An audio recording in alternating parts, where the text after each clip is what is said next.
right. Boom, boom, boom, boom. And you have to separate them. You can't combine them. You have It's to those kids that have their, like my nephew, my great nephew has his birthday on Christmas. I told my sister, no, you do not combine those. Those are Yeah. two separate. You have to. You have to separate those. We'll talk this later. Right now, we got to spend our precious time talking about Gem of the Ocean. Yes. And we're back with Keith Davis and Alan Hopson. And Keith, wow, you just look at the camera right now. I need you to look at the camera. Fly, ain't it? Cameron, you do a white balance. We should have done a red balance. Now that's a suit. Thank you. That's fantastic. Someone called it my love suit. The guidance counselors at school. I love it. Okay. Do you only break it on a Valentine's Day, or just when you want? When I feel it. That's good. That's good. Okay, so all right, so true story. So several times now we've brought up Gem of the Ocean on the air. She's probably gonna hate me bringing this up. No. And I will ask Angelina, and I'll say, well, you know, because she's the executive director of the theater, so I just assume she knows everything. So I just go, well, what's it about? What's the plot? What is the plot structure of the show? And she gets tangled because there's so much. So much, Yes. and I'm so There's so excited. much going on, and there's so much emotion. And Angelina always is trying to. She always. Always. I usually, when I say plot, I just like, what's the structure? But she wants to go into what is the emotion behind it. And It's so easy to do, though. It's so easy to do that. But When it it's gets her every good. time. And when we Yes. go to commercials, she would go, why do you keep doing that? Why do you keep doing that? Especially when I'm excited about something and there's so much going on. It ties in beautifully, but there's a whole bunch going on. So there's- Alan, go ahead and take. Yes, Alan, try and explain Let's to see us. if you can do a better job. Let's see.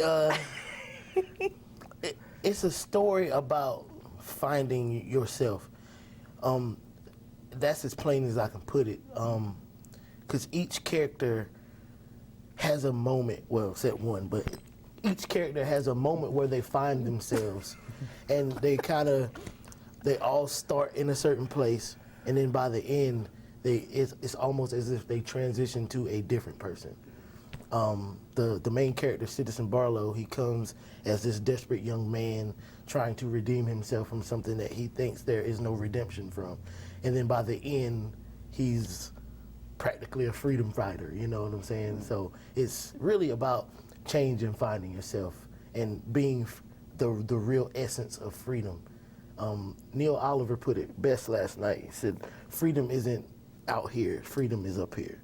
So once you have it up here, you actually have it. So Right. liberty is the thing that is out here in the world, but freedom is up here. Neil Keith- Oliver. Keith, you're playing such a lovable, warm, That's what you call it. outstanding character that we're all going to just embrace and want to take home with us. Yeah. Because he's such a good person. Okay, Asoda's been more of an outsider. Why don't you now tell me who really is your character? Caesar Wilkes is the constable in the 3rd Ward of Pittsburgh. He is a defender of the law, but he's kind of hypocritical on one side of the end because he's been on the other side of the law. And, you know, he's had a rough past. He's had some things to come through, and I do think that's what he's trying to transform out of. Because after every type of struggle, which, you know, these characters had undergone that struggle, you know, after the Civil War and so forth, everybody's now grappling with their take on what freedom is. Because when you've been oppressed for so long, and now you are deemed as being free, what does that look like? Right. And that is what he's grappling with, because he's made progressions in society. He's moved up the ranks a little bit more than the people whom he loves and whom he's come out of. But there's a sense of responsibility, because wherever there's struggle, there will always be a sense of responsibility for those who have come up through the struggle to lend a helping hand. But this is where he's conflicted, because where are my boundaries in lending that helping hand, and how do I not jeopardize everything that I've worked so hard to obtain, everything that I've worked to achieve through the struggle. And that's where he's kind of conflicted in his balance, and that's what he's fighting for. Oh, very well put. Well, now, Alan, you are the director of the show. So now tell me about, what was it like the first time you read the script and what really made you want to latch onto this? And this is the first time you've directed, Yes, correct? it is. It's So what made you want to take this proverbial thing baby. on? Well, first of all, Miss Angelina asked me to do it. That makes you want to, because There's to no be going back. honest, she doesn't put faith in people blindly, if that makes sense. So just her coming to me was like, oh snap, bro, let's do this. And reading the script, it was, some parts are just so long. But anyway, I'm just joking. Just the underlying messages, I guess you could say, like coming up in slavery, there's the studs and breeding. So it wasn't, and your family gets detached from you. I mean, cut off, detached. So that's a good word. And so there's a part where the character Citizen Barlow and Black Mary, they're kind of becoming a romantic thing, but it's weird. And neither one of them know how to express that kind of love. So just seeing things like that. And then another character, Solly Two Kings, he says a line about when he found out that he could bleed and not die. When you realize the context, because these people really did not know these things. These people were ignorant. That's the best word I could come. He can't read, but he can recite a poem and different things like that. Those little key elements that tie the actual story together. That's what made me want to just pick up the little baby and direct it, as you can say. And I just love August Wilson. Oh, Yeah, Oh. it's fantastic. I mean, he's just prolific. He's the African American Shakespeare of theater, from in my opinion, when it comes to African American playwrights. I mean, he sets the bar high. He's done the 10-play cycle, which he has traced the progression of African Americans in all 10 of his plays, starting from the 1900s all the way through, to 2000. And this is the first one, isn't this? This is the first one. first in that series, right?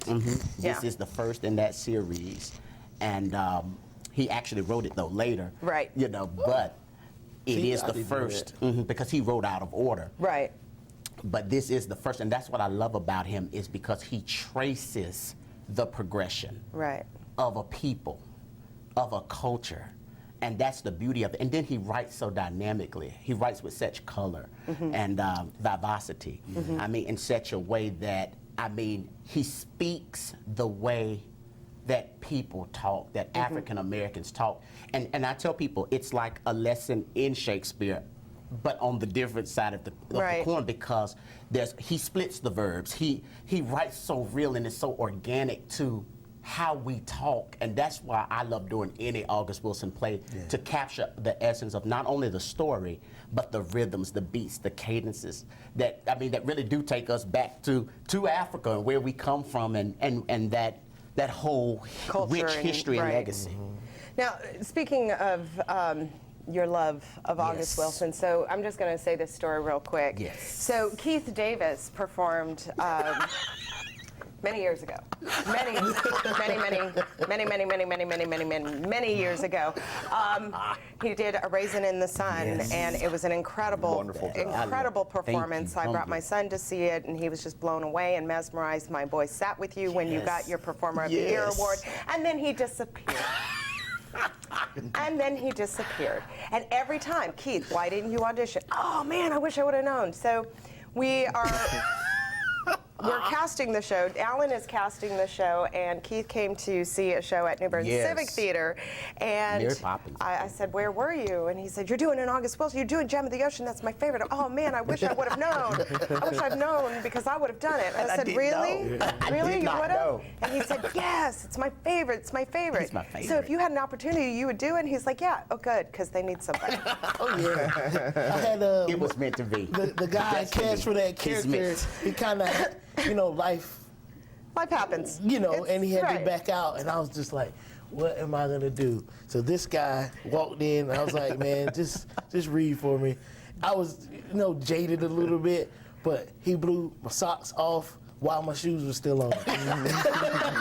And he's a rock star. Like, if I ever direct again, I'm gonna be looking for him. Just let me say that. If I ever get this chance again, Miss Angelina, I'm gonna be looking for her.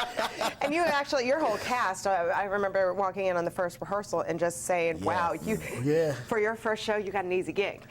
Because you have Jamar Strayhorn, Oh, yeah. you have Angel Pinkston, you They're have both strong. Yolanda Reed, you have a couple of new guys in there as well. Well, Tavondre's not new, but Tavondre Bryant He's is a also star. an incredible. Yes. An incredible actor, but our two new guys, James Ford and James Ford and Nathan Forbes. Yeah, they fit right in. Yeah, they Yes. did. Nathan came through Jordan Darty. She was like, I know some guys, and the guy that she was actually talking about brought him too. And then the guy that she was talking about couldn't do it because of life. Right. But Nathan he wowed me because he's so new that he had to turn that light switch on. And once the light switch came on, I was like, I've got something here. And you see him. He's not bad at all. He's great. He's coming.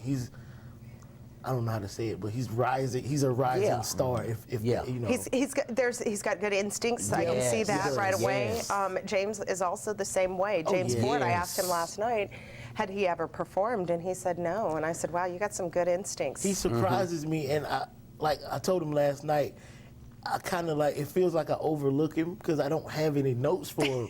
He just gets in that place and he just is there, and I'm so happy with it that I'll be talking about other things, and I think that he is amazing, and Miss Yolanda too. She gets scared, but And she's got a heavy. Well, she's carrying the She's show the with these major These monologues. And, Yolanda is another one. We first saw her come on the scene in Smokey Joe's Cafe, and she's an incredible singer. And the Yes. music, the voices in this show are just killer. oh yeah. Yes. But she becomes Esther. She Yes. becomes this 283, 85 85-year-old yes. woman, and her wisdom, she's just spouting out wisdom. And it's awesome, and that's my favorite part of the play, because like I said at the gala, I'm one of those guys that think they know everything about life, but this show shows me how much I don't know, and it's amazing. Which is the importance of theater in the first place, or the arts in general. Yes. Okay, so Gem of the Ocean opens this Friday. It runs for 2 weekends. It is August Wilson's Gem. And you can go to newberncivictheater.org and get your tickets.